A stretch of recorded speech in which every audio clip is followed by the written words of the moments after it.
puisque nous avions prévu d'écouter désormais Benjamin Travely à 11h15 sur la nature juridique du crédit carbone. Je vais appeler donc Maître Travely pour qu'il me rejoigne, puisqu'il est avec nous à Paris en présentiel. Je ne peux pas te vous voyez, hein, Benjamin, ouais. C'est trop difficile. Pour moi, on se connaît depuis trop longtemps. J'ai l'habitude de dire que tu es un notaire authentiquement universitaire. Tu enseignes en particulier, parce que tu enseignes beaucoup et tu écris beaucoup, mais tu enseignes en particulier, j'ai noté, le droit des biens dans un prestigieux master de droit privé fondamental à l'université Lyon 3, à la demande d'ailleurs du grand théoricien qui est le professeur Frédéric Zenati. Qui mieux que toi, avec ton talent pédagogique, qui mieux que toi peut nous éclairer donner ton sentiment sur ces nouveaux outils. Alors le marché carbone dans le cadre du protocole de Kyoto est un peu plus ancien. Le marché carbone, on vient de le voir, dans le cadre du label bas carbone est peut-être plus récent, plus neuf.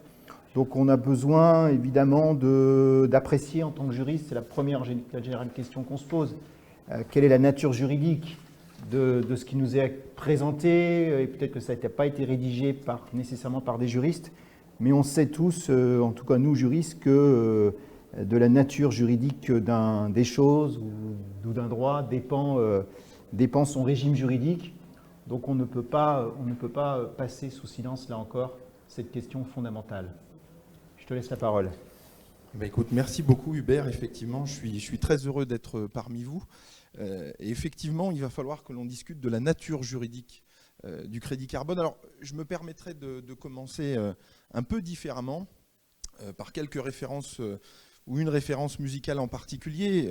Il y a quasiment 30 ans sortait l'album de U2, le groupe irlandais que vous connaissez tous, qui était probablement le plus révolutionnaire, qui s'appelle Artum Baby, et dont le leader Bono dira que le Quatuor avait essayé en fait de reproduire le son d'une tronçonneuse qui abat l'arbre du Joshua Tree, qui était un précédent album, 1987-1991.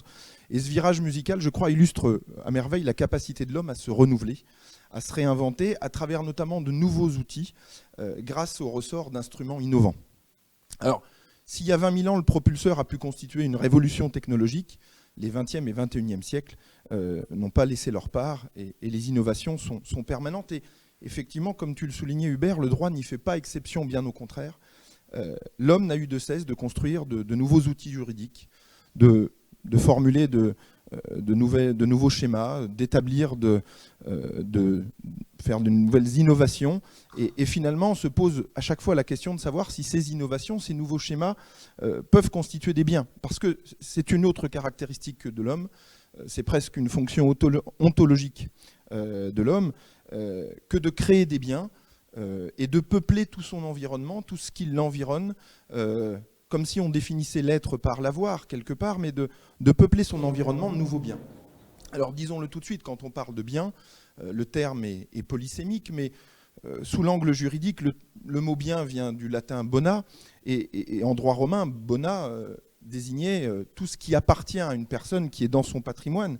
Et donc, finalement, dès que l'on parle de bien, on parle d'appropriation. C'est bien d'elle dont il va être question. Alors vous vous doutez que par rapport au dioxyde de carbone, on ne va pas s'intéresser à l'appropriation du dioxyde de carbone lui-même, quoi qu'on pourrait en parler en tant que marchandise, en tant peut-être que déchet, quelque part, sous certaines formes, et notamment à travers ces émissions. En réalité, nous allons discuter de la nature juridique du crédit carbone ou des crédits carbone, tant on va voir que celle-ci peut effectivement varier. Alors, quand on parle des crédits carbone, et notamment, comme tu l'as bien dit Hubert, du label bas carbone qui va nous intéresser principalement, c'est-à-dire le dispositif mis en place par le décret du 28 novembre 2018 et l'arrêté du même jour. Les textes sont peu diserts, mais on essayera au vu de ce qu'ils comportent comme élément de qualifier juridiquement ce qu'est ce label bas carbone et les crédits qui en découlent. Mais la tentation, effectivement, est de rattacher et de définir la nature juridique de ces crédits carbone en contemplation de ce que l'on sait déjà effectivement, c'est-à-dire des crédits carbone issus du protocole de Kyoto. On le sait, suivi du marché européen d'échange de ces quotas d'émissions carbone et du dispositif français qui a visé à transposer la directive de 2003. Alors, dès lors que l'on essaye de définir la nature juridique des crédits issus du label bas carbone en contemplation à partir de nos crédits carbone issus du protocole de Kyoto, c'est-à-dire de nos échanges de quotas, se pose nécessairement la question de savoir si ce sont des biens au sens plénier du terme ou pas. Alors, on sait que le débat a été grand s'agissant des crédits carbone issus du protocole de Kyoto. Le débat a été grand parce qu'en réalité, quelque part, tout dépend de l'angle et de la posture que l'on prend. Il y a une forme de relativité, là encore, et de relativité du droit, mais au sein du droit, de relativité des différentes branches de celui-ci. Sous l'angle du droit public, les publicistes ont été tentés d'y voir des autorisations administratives, quand les privatistes y ont vu des biens, des créances, des licences au sens le plus large. Et, si vous voulez, partant de cela, ce n'est que de haute lutte que la doctrine majoritaire a accepté d'y voir finalement des biens, et a raison, en fait, principalement de leur circulation juridique, c'est-à-dire de la capacité à ce que ces quotas soient échangés. Donc, bien entendu, au regard de ces échanges des quotas issus du protocole de Kyoto, se pose la question de savoir si l'on peut définir nos crédits carbone issus du label bas carbone. Et donc pour ce faire, je commencerai par revenir sur la notion globale de bien, avant de nous attarder sur les différences qui peuvent se faire jour entre les crédits carbone issus du protocole de Kyoto, c'est-à-dire les quotas, et nos crédits carbone issus du label bas carbone, et regarder si finalement ces différences nous amènent à une différence de traitement juridique, et donc de nature juridique, ou si finalement ces différences ne sont pas structurellement définitives, et si elles n'emportent pas par elles-mêmes de différences de traitement. Alors, petit retour d'abord sur la notion de bien. Je ne ferai pas un exposé technique de ce que sont les biens en droit. En réalité, vous le savez tous, on peut d'abord définir le bien à travers l'idée qu'il est une utilité appropriable et appropriée. Alors, je pense que plus personne aujourd'hui ne conteste que les choses incorporelles sont des biens. L'idée que les biens ne portent que sur des choses corporelles, quae tangi possunt, c'est-à-dire que l'on peut toucher, nous disait Gaius, est dépassée depuis très longtemps. Au vrai, dès l'Antiquité romaine, on admettait l'existence de choses incorporelles et les droits, iura, étaient des biens. Seule la propriété avait un statut quelque peu à part. Bon, en réalité, aujourd'hui, nous sommes d'accord pour dire que tout ce qui est incorporel peut être un bien. Le critère, c'est qu'il faut que ce qu'on cherche à qualifier de bien puisse être individualisé et surtout qu'il puisse être utile. D'où la difficulté parfois à reconnaître comme bien ce que l'on appelle les choses à valeur négative ou encore les déchets. À côté de cela, une fois qu'on a dit que tout ce qui était utile pouvait être la matière d'un bien, faut-il encore que cette utilité puisse être réservée par une ou plusieurs personnes, c'est-à-dire que ces personnes puissent se l'approprier.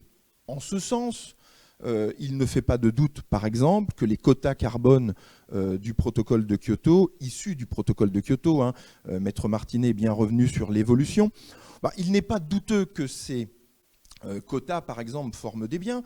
Ils représentent une utilité, ils représentent une valeur, ils servent à celui qui exerce son activité en lui permettant finalement, grâce à ces quotas, de déroger au principe qui voudrait qu'il n'émette pas de dioxyde de carbone dans le cadre de son activité, qu'il n'y ait pas de résidus de production de dioxyde de carbone. Donc ce sont indéniablement, de ce point de vue-là, des biens.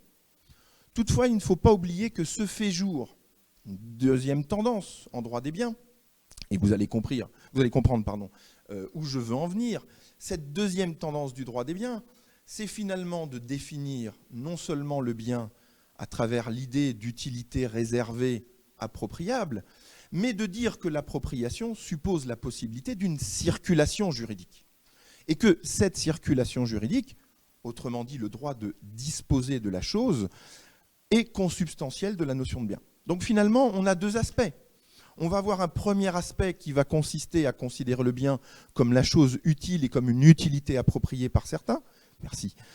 Cette utilité appropriée par certains, c'est finalement la valeur d'usage, le droit de jouissance de la chose.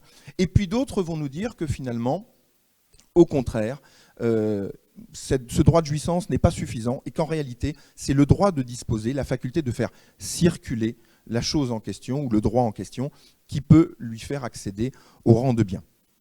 Alors, ce qui nous permet, dès lors qu'on a affirmé cela, de glisser progressivement sur le sujet qui nous intéresse, à savoir la question de nos crédits carbone au sens large. Encore une fois, crédit carbone, j'insiste, le terme est polysémique. On peut, dans les crédits carbone, considérer qu'il y a les quotas carbone issus du protocole de Kyoto, et puis, bien entendu, et c'est ce qui principalement nous intéresse ici, il va y avoir les crédits carbone issus du label bas carbone, c'est-à-dire des décrets et arrêtés du 28 novembre 2018. Alors, si l'on regarde d'abord nos crédits carbone issus du protocole de Kyoto, je dirais que la chose est simple.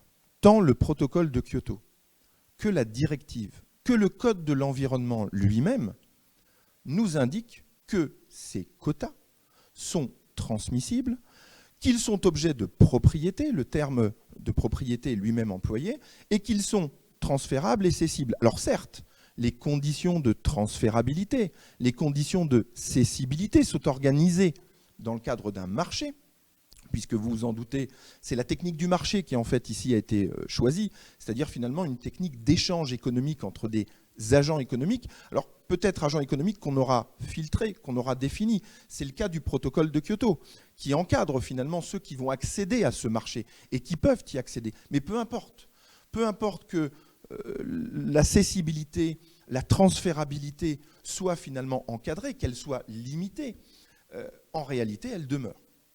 Et par conséquent, il ne fait pas de doute que les quotas d'émissions de gaz à effet de serre issus du protocole de Kyoto, et qui figurent dans le Code de l'environnement, dans les articles L229-5 et suivants, sont des biens au sens propre du terme.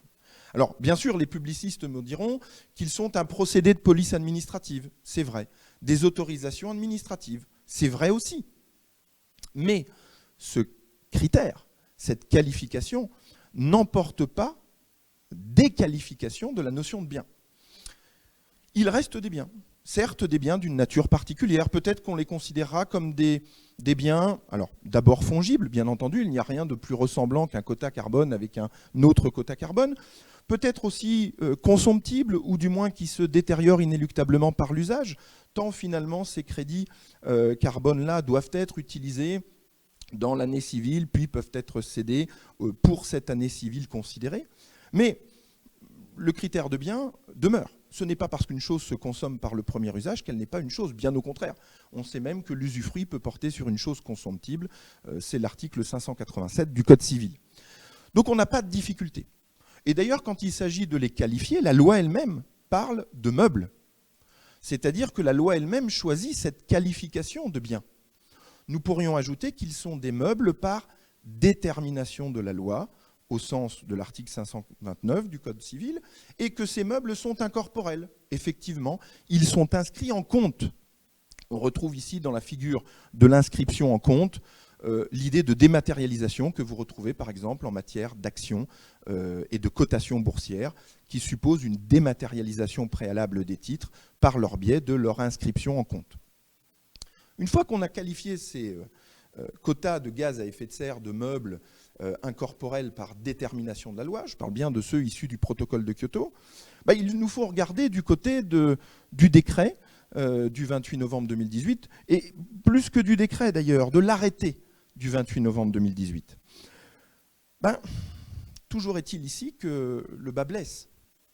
Le bât blesse, pourquoi ? Parce que d'emblée, on affirme que ces crédits ne sont, ces unités de réduction d'émissions, ne sont ni transférables, ni cessibles. Alors, nous connaissons tous le montage, je le rappellerai, je dirais très brièvement tout de même, parce qu'on a eu peu l'occasion d'en parler ce matin. On a parlé du label bas carbone dans un cadre beaucoup plus général, et c'était important de le présenter comme tel, mais on peut revenir sur le mécanisme finalement.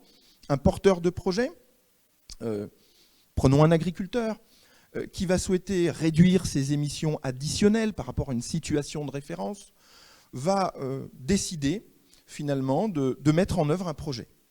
Ce projet, il va utiliser des outils qui vont être labellisés, et le projet lui-même va être labellisé comme étant finalement compatible avec les exigences posées par le label bas carbone.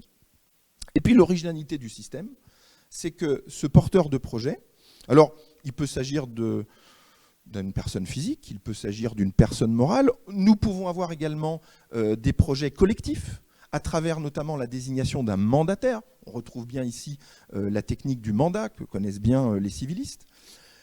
Eh bien, ce porteur de projet, le mandataire des porteurs de projet, vont pouvoir, le texte nous parle de pourront, ils vont pouvoir aller chercher un financeur. Ce financeur, quel va être pour lui l'intérêt principal? Eh bien, à partir du moment où les réductions sont avérées, ou à partir du moment où des réductions anticipées sont retenues, eh bien, en réalité, ça va permettre à ce financeur de pouvoir mettre à son crédit. Vous voyez que le terme crédit, là aussi, est polysémique et je l'emploie un tout petit peu différemment du sens strict qu'il avait jusqu'alors quand on parlait des crédits carbone, mais il va pouvoir porter à son crédit, c'est-à-dire finalement à son actif au sens large, hein, pas au sens comptable ou patrimonial, mais il va pouvoir porter à son actif cette réduction d'émissions de gaz additionnels du porteur de projet. Mais là encore, si l'idée est séduisante, bien entendu, et elle l'est, la problématique, et je crois que M. Martinel l'a bien souligné, l'absence de cessibilité de ces crédits carbone du label bas carbone nous amène immanquablement à la question, peuvent-ils être considérés comme des biens? Alors, le lien juridique entre le porteur de projet ou les porteurs de projet à travers le mandataire et le financeur ne pose pas de problème. Nous sommes sur un lien obligationnel, un vinculum iuris, c'est-à-dire finalement, nous sommes dans la technique du droit des obligations, du droit des contrats. Pas de souci. D'ailleurs, j'ai remarqué dans une intervention précédente se posait nécessairement dans ce cadre-là la question de la garantie, hein, qui est apportée aux bailleurs de fonds, c'est-à-dire aux financeurs, de la bonne exécution. Mais nous sommes véritablement sur la technique du contrat. Donc là, il n'y a pas de difficulté de qualification de ce point de vue-là. La vraie question, c'est qu'une fois qu'on a porté à son crédit au sens large, en tant que financeur, ces réductions, que peut-on en faire? Finalement, à la lecture de l'arrêté, plus que du décret d'ailleurs, on s'aperçoit qu'on ne peut pas en faire grand-chose. On ne va pas pouvoir faire circuler juridiquement, céder à titre onéreux ces éléments. Ils demeurent figés auprès de leur titulaire. C'est-à-dire qu'ici, la technique véritablement du marché est incomplète. Il y a bien une relation contractuelle qui est instituée entre le porteur de projet ou les porteurs de projet et le financeur. Mais en réalité, une fois que les réductions sont avérées, une fois qu'elles sont retenues par l'autorité, que se passe-t-il? Finalement, d'un point de vue de circulation juridique, je ne dis pas qu'il ne se passe rien d'un point de vue général, mais d'un point de vue de circulation juridique, il ne se passe plus grand-chose. Et c'est donc la question de savoir si, du coup, ces crédits carbone, du label bas carbone, entendons-nous, au regard de leur absence de cessibilité, peuvent être analysés et considérés suivant la même nature que celle des quotas carbone issus du protocole de Kyoto. À mon sens, une réponse négative s'impose. Certes, nous allons voir une utilité réservée, bien entendu, pour le bénéficiaire, qui est le porteur de projet à la base, hein, et qui va pouvoir se faire financer la réduction de ces émissions additionnelles. Hein. Réduction au sens large, hein, il va pouvoir réduire, mais également séquestrer les émissions. Mais pour celui qui va qui est le porteur de projet, qui réduit ou qui séquestre, finalement, l'intérêt, il est financier. Il est pour cela rémunéré. Mais finalement, on rémunère une obligation de faire. On rémunère une prestation de service. Côté, cette fois-ci, du financeur. C'est là où, finalement, nous pourrions nous poser la question, de la contrepartie de son financement, puisque on sent bien qu'ici le contrat est synalagmatique, peut-on considérer qu'il fait entrer dans son patrimoine un bien, même dénué de toute cessibilité? On peut avoir de sérieux doutes. Et ces doutes, finalement, nous amènent à nous poser une question principale. C'est faudrait-il faire évoluer ce second marché, comme on a pu l'appeler ce matin? Faut-il introduire une cessibilité du point de vue du financeur du projet, et donc de celui qui a porté à son crédit au sens large les réductions additionnelles? C'est toute la question. Certainement qu'à partir du moment où on a permis une cessibilité, même encadrée, fut-elle limitée dans le temps, fut-elle limitée quant à son montant pour éviter un jeu spéculatif, peu importe. Un véritable marché de circulation des crédits carbone est créé, et à partir de là, on peut dire sans grande crainte, et à l'image de ce qu'avait défini le professeur Revet-Thierry pour les quotas issus du protocole de Kyoto, on peut dire que ces crédits accéderont au rang de biens. Pour l'heure, ils n'y accèdent pas. Alors, finalement, la question, c'est que sont-ils? Ils sont peut-être, dans un sens un peu plus large, un intérêt substantiel. Alors, on sait que la notion de bien est également définie à la fois en droit français, mais au niveau de la Convention européenne des droits de l'homme. Et vous connaissez tous l'article 1er du premier protocole additionnel qui nous indique que chacun a le droit au respect de ses biens. Et l'on sait que la Cour européenne des droits de l'homme va très loin, et d'ailleurs très bien à mon sens, dans l'appréciation de ce que sont et de ce que peuvent être les biens, puisqu'elle nous dit que les intérêts substantiels sont des biens au sens du premier protocole additionnel à la Convention. Or, nous avons tous présent à l'esprit des arrêts qui ne sont pas isolés de la Cour européenne, dans lesquels elle a par exemple reconnu qu'une construction, une sorte de petit bidonville, de taudis, construit de manière illicite sur un terrain, pouvait constituer pour son constructeur et son occupant un intérêt substantiel et donc un bien. Parce que c'est de cela dont il s'agit. Et on pourra revenir sur la crainte des publicistes d'avoir considéré les crédits carbone issus du protocole de Kyoto comme des biens. Pourquoi ont-ils craint qu'ils soient des biens, finalement, ces crédits carbone issus du protocole de Kyoto? Un petit peu à l'image des Américains avec le Clean Air Act de 1994 sur les questions d'émission du dioxyde de soufre. Pourquoi? Parce que dès lors que l'on crée un bien, on crée un intérêt substantiel, et dès lors qu'on a un intérêt substantiel, finalement, on peut faire protéger cet intérêt, et quand on en est privé, on ne peut en être privé que pour une cause d'utilité publique, et moyennant une juste et préalable indemnité.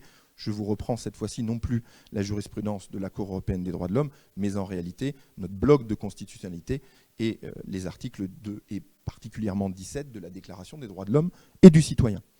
Partant de cela, la crainte qui a dominé sur l'institution de quotas carbone envisagés comme des biens, qui pourraient à un moment donné être supprimés par l'autorité ou l'État, et qui obligerait cet État ou cette autorité à une indemnisation de leur titulaire, en réalité, je crois que quelque part, à partir du moment où on part du principe que ce qui est ne doit pas être, permettre de manière modérée d'être, finalement, ne crée pas un droit acquis. Et c'est pour ça qu'aujourd'hui, la doctrine majoritaire considère qu'il n'y a pas de difficulté pour imaginer qu'un jour, on vienne imposer de nouvelles règles, voire même venir complètement supprimer ces systèmes.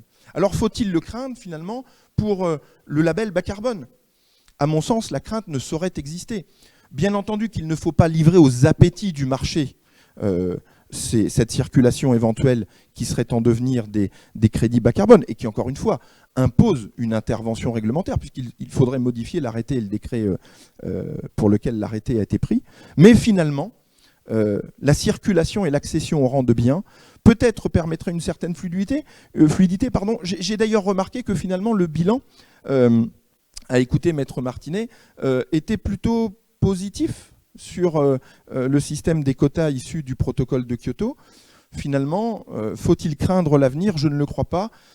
Le tout, ce n'est pas tant que les crédits, finalement, soient ou ne soient pas des biens, c'est qu'ils soient mis en œuvre par des hommes de bien. Mais vous voyez là aussi que j'ai déjà glissé sur une autre notion et vient maintenant la fin de cette intervention. Je vous remercie pour votre attention. Alors, je ne sais pas si vous m'entendez. Est-ce que je peux reprendre la parole? Oui. Eh bien, je sais, à chaque fois, j'ai toujours un immense plaisir à t'écouter, j'imagine, comme tout le monde ici. En t'écoutant, évidemment, des idées me passaient par la tête. Je veux juste avoir ton sentiment sur...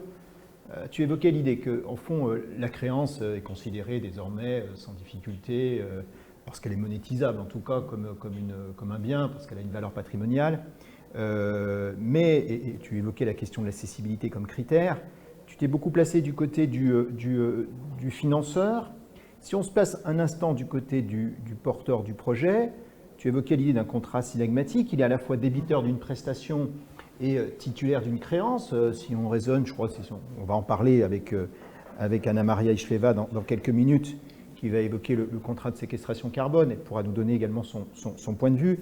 Mais il me semble que du côté du porteur de projet, en revanche, il est bien titulaire d'une créance qui, à l'occasion, cette fois-ci, d'une transmission d'exploitation, tu es notaire, donc cette question, j'imagine, tu peux peut-être l'envisager de manière très, très concrète dans tes clauses. Lorsque l'arrêté de novembre 2018 interdit toute marchandisation, toute cessibilité, on voit bien qu'on est du côté du financeur. En revanche, du côté d'une cession d'entreprise, ça va bien donner lieu à une valorisation. Et donc, de ce point de vue-là, les choses sont peut-être moins bloquées. Alors, c'est indirect, ce n'est pas le titre lui-même, mais il y a quand même une patrimonialisation rampante. Oui, tu as tout à fait raison, Hubert. En fait, du côté du financeur, sur lequel principalement je me suis posé, parce que c'est lui finalement qui est titulaire du crédit lui-même, oui. En réalité, effectivement, je pense qu'on ne peut pas aujourd'hui considérer qu'il s'agit d'un bien. Par contre, tu as tout à fait raison. Finalement, l'engagement que prend, l'obligation de faire, que souscrit le porteur du projet ou les porteurs collectifs du projet vis-à-vis du financeur leur donne effectivement une créance. Et là, à n'en pas douter, je pense que plus personne ne soutient aujourd'hui que les créances ne sont pas des biens, en réalité. La figure de la propriété des créances est aujourd'hui une figure, je dirais, quasi universellement reconnue. La créance est cessible, elle peut disparaître par prescription, elle peut être garantie, elle peut être objet de garantie elle-même, devenir objet de garantie. Donc la créance est un bien, et de ce point de vue-là, tu as tout à fait raison. Ce qui signifie aussi qu'effectivement, je pense que très clairement, une cession isolée côté du porteur de projet, pour moi, demeure impossible, mais qu'une cession à l'occasion d'une transmission, je dirais, globale de l'entreprise, alors qui posera d'ailleurs pas de problème quand l'entreprise exerce sous forme sociétaire. Pourquoi ? Parce que sous forme sociétaire sont en réalité des parts sociales, des actions qui seront transmises, et à partir du moment où il s'agit de parts sociales et d'actions, finalement, je n'ai pas de changement dans la personnalité morale qui était le porteur de projet initial et qui demeure. Et on sait d'ailleurs que sa transformation, son changement social est sans incidence. Les décrets, le décret, pardon. Il y aura peut-être la question dans la problématique de la valorisation du produit qui en découle. Voilà. Est-ce qu'on ne va pas noyer en fait la valeur de cette créance à l'intérieur du produit, ou est-ce qu'on pourrait imaginer, et la question est aussi posée au comptable, on verra peut-être cet après-midi, est-ce qu'on peut isoler au fond une valorisation autonome. Voilà. Moi, je pense que ça participera d'une valorisation globale. On connaît tous le fait que l'exploitation agricole n'est pas, et c'est bien dommage, quelques occasions ont probablement été loupées, une universalité au sens plein. Je n'ai pas sauf à constituer volontairement un fonds agricole, et tu le sais mieux que moi, je n'ai pas automatiquement de fonds agricole comme j'aurais un fonds libéral ou un fonds de commerce. Pour autant, la notion d'universalité, qu'on voit s'esquisser finalement à travers le rapport. Je crois qu'en réalité, en droit rural, l'universalité n'existe peut-être pas formellement en tant que telle. Il y a quelques ébauches en matière d'attribution préférentielle, mais si l'exploitation, l'entreprise agricole ne forme pas en tant que telle une universalité, je pense qu'à travers l'idée de rapport d'accessoriété, c'est-à-dire d'accessoire à principal, et finalement, quand le porteur de projet, quand cet exploitant agricole va s'engager à réduire ses émissions additionnelles de gaz à effet de serre, que fait-il finalement ? Il crée, dans le cadre de son activité, un rapport d'accessoriété entre cette réduction et la poursuite même de son activité.